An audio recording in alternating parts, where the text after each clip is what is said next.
Rengu, also known as Ring, is a Japanese supernatural horror film released in the year 1998. The plot of the film follows a reporter, Reiko Asakawa, whose niece along with her friends dies after watching a cursed videotape.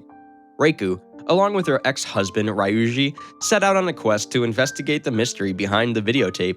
However, their investigation takes an unexpected turn when their own 7-year-old son becomes a victim of the mystery. Set in Tokyo, the film starts with two high school teenagers watching TV together during a sleepover. Masumi tells Tomoko an urban legend story of a schoolboy who was on a vacation to Izu Island and wanted to go out to play. There was a TV show he didn't want to miss, so he recorded it on the VCR in his room.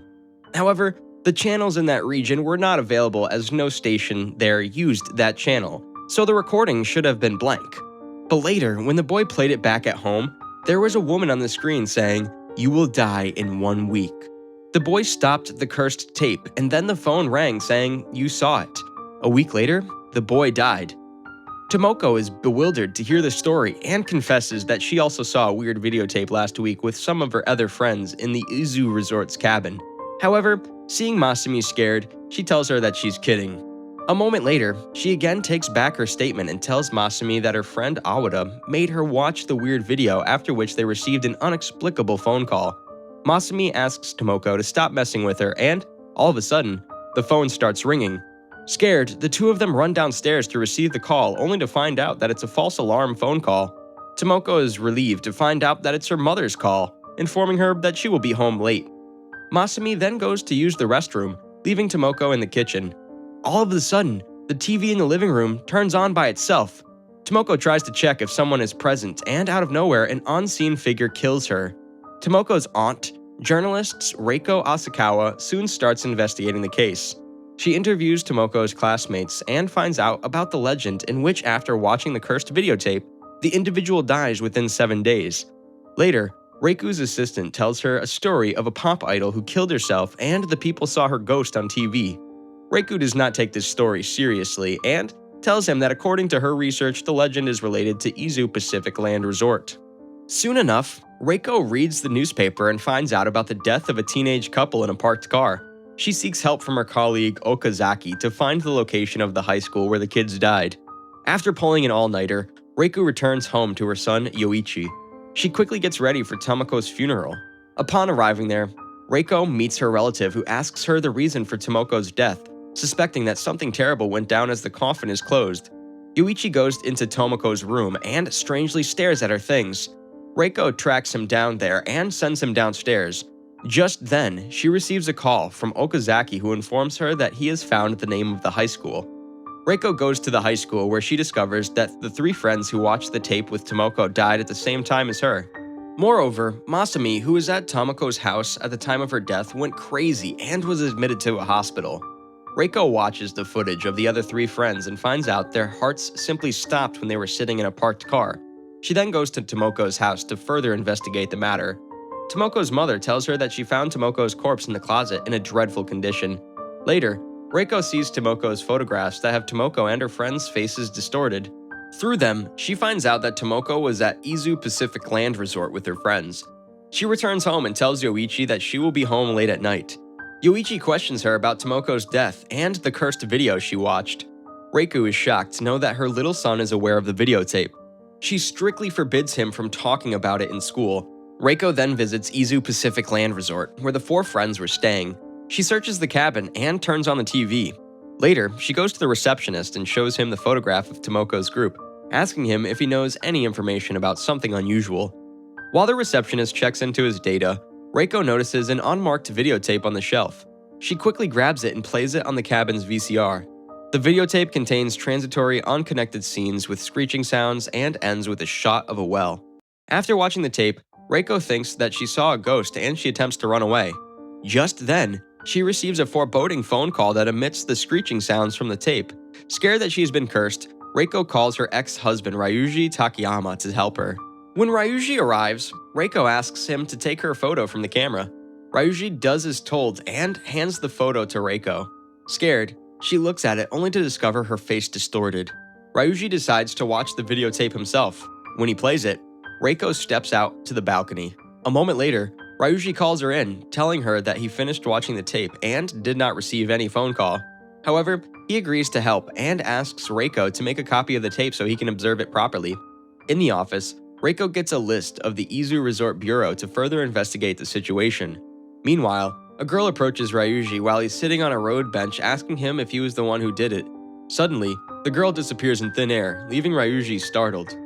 Reiko then meets Ryuji at his house and informs him that she asked everyone who stayed at the Izu cabin about the videotape, but all sounded normal, which means they did not make the tape. Plus, there's no record of an illegal broadcast anywhere in Izu. Ryuji then plays the tape to observe anything suspicious and finds a woman combing her hair. Just then, Ryuji's student Takano enters the house, informing Ryuji that the publisher wants his essay as soon as possible. Reiko then takes Ryuji to her office to work on the videotape. While working, Ryuji asks Reiko about their son Yoichi, and Reiko assures him that Yoichi is used to living alone. While discussing the videotape, Ryuji expresses that whoever made the tape left a sign subconsciously and wants to be stopped. Soon, both of them find a cryptic message spoken in a weird dialect. The next day, after sending Yoichi to school, Reiko gets a call from Ryuji telling her that the dialect is from Oshima Island, precisely from a volcano present there. That day, Reiko again works till late at night in the library, leaving Yoichi alone at home.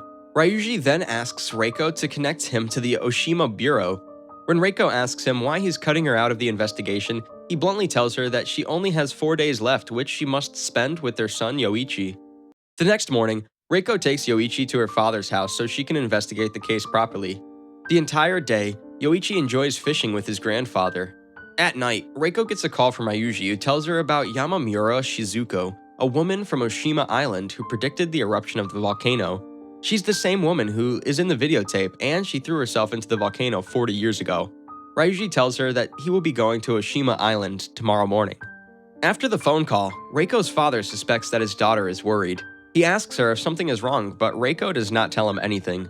While sleeping at night, she suddenly wakes up and sees that Yoichi is missing from his place. She goes to the TV room only to find Yoichi watching the tape after being told to do so by Tomoko. In the morning, Reiko gets on a ferry with Ryuji to go to Oshima Island. On their way, Ryuji apologizes to her for not identifying the presence of Tomoko at her house, which has now affected the life of their son. Reiko does not blame him and holds herself responsible for not ending the series of deaths with Tomoko. She asks Ryuji if he knows who was the first one to get affected by the curse. Ryuji tells her that there is never a first one in cases like these, as people start the rumors themselves, which somehow turn to be true. Finally, the pair arrive at Oshima Island, where Hayatsu greets them. On their way to Yamamura's house, Reiko asks Ryuji why Yamamura committed suicide. Ryuji enlightens her that Yamamura went crazy after some journalists wrote awful things about her, which led her to take her own life. He adds that Yamamura was famous all over the island after she predicted the eruption and was known for her strange powers. After her prediction, a professor known as Dr. Akuma Haihachiro showed up and brought Yamamura to Tokyo to experiment on her. However, soon the journalists started writing bad things about him. Later, Akuma disappeared after his university fired him. Ryuji thinks that Akuma is still alive. Akuma had an affair with Yamamura, and the two had a daughter together. Finally, Ryuji and Reiko meet Takashi, Yamamura's brother, and they ask him about Yamamura's daughter, but Takashi denies telling them anything. Dejected, Reiko begs Ryuji to be with her when she dies and asks him to keep investigating the legend to save Yoichi. Ryuji feels hopeless and wishes all three of them to die. Just then, Takashi's wife shows up and hands Ryuji a photograph of Yamamura with Akuma. The following morning, Ryuji sits up at the shore with Takashi, asking him what Yamamura was like. Takashi reveals that she was quite strange and would sit all day long at the shore watching the ocean. Ryuji starts chanting the lines from the videotape, leaving Takashi perplexed. When Ryuji confronts him about the fact that he called Akuma to experiment on Yamamura to earn money, Takashi flounces out and starts running away. Ryuji runs after and overpowers him. Suddenly, a vision reveals that during the demonstration, Yamamura's young daughter, Sadako, physically killed a journalist who questioned Yamamura's abilities. Another vision demonstrates Sadako running towards Reiko and holding her hand tightly. All of a sudden, Reiko falls to the ground and Ryuji sees a mark on her hand. Soon enough, Reiko calls her office and asks them to search for Sadako. However, Ryuji thinks Sadako won't be alive by now, as the kind of rage she possesses might have led her to take her own life. Hayatsu informs them that due to an upcoming storm, all the ferries have delayed their departure, which is why they will have to stay on the island one more day. Desperate to go back to their son, Ryuji sets out to look for a fishing boat. Meanwhile, Reiko receives a call from her office, informing her that no trace of Sadako was found. Just then, Takashi arrives and offers to give them a ride to the mainland. On their way, Ryuji comforts Reiko. He hypothesizes that Sadako probably died there before the cabin was built, and that finding her body might lift the curse. In the morning, the day when Reiko is supposed to die, they finally arrive at the mainland. Reiko calls her son and assures him that she will be back soon. Determined to get to the bottom of the curse, Ryuji gets a car, and the two of them rush to the cabin to investigate. Ryuji makes his way into the cabin's crawlspace by breaking the wooden wall where the pair finds a closed well. Ryuji uses Reiko's cursed hand to channel a vision only to discover that Akuma hit Sadako on the back of the head, pushed her into the well, and closed it, trapping her inside. Ryuji jumps into the well to drain the water. He finds Sadako's remains there and realizes that she tried to climb out of the well but was unsuccessful. Reiko helps Ryuji drain the water while fearing that her deadline is approaching soon. Suddenly, she loses all her power and feels exhausted. Ryuji climbs out of the well to check on her and bursts onto her when she refuses to drain any more water, reminding her that their son is in danger. Compelled, Reiko jumps into the well to drain the water and finds Sadako's skeleton. Thankfully, Reiko does not die despite having passed her deadline, and the two of them start believing that the curse is broken. They understand that Sadako remained alive and that the curse was born when a videotape recorded the rage she possessed. Ryuji notices that the mark on Reiko's hand disappeared, and he takes her home. After dropping off Reiko, he returns to his house to complete the essay. The next day, Ryuji finds his TV turned on by itself, showing the well at the end of the videotape. Sadako is seen climbing out of the well and crawling towards him. Ryuji loses his wits and is frightened to death by Sadako's vengeful spirit. Reiko, who's been trying to call Ryuji, becomes worried when she's unable to reach him. Bewildered, she rushes to his apartment only to find Ryuji's student in a mentally ill condition after she witnessed Ryuji's dead body. Devastated, Reiko realizes that the only way to break the curse is by making a copy of the tape and showing it to someone else within 7 days. Since it was Reiko who showed the tape to Ryuji, the curse had shifted onto Ryuji. So, in order to save her son, Reiko decides to make a copy of the tape on behalf of Yoichi and show it to her father. The film ends with Reiko driving to her father's house to show him the cursed tape. This movie has a rating of 7.2 on IMDb. I hope you all liked this video. If yes, then make sure to like, comment, and most importantly, subscribe to the channel for more movie recaps.